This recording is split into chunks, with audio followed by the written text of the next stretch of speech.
W.H. Williams has been manufacturing metal products at these premises in Silverwater for more than 50 years. Things have changed dramatically for the company over that time.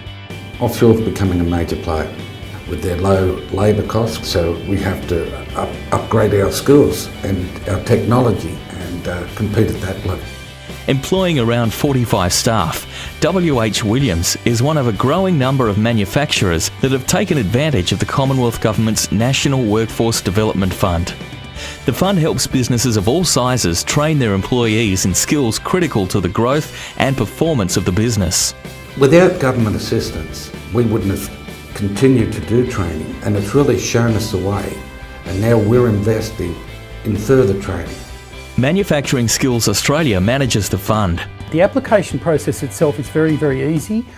MSA assists the company to put together a business case, and then we assist with filling out the application and lodging the application with the government. W.H. Williams believes the training made possible through NWDF has kept it alive. Manufacturing's, very difficult at the moment, and this keeps us alive, started with the assistance from the government, which is fantastic. I just don't understand why everyone's not doing it.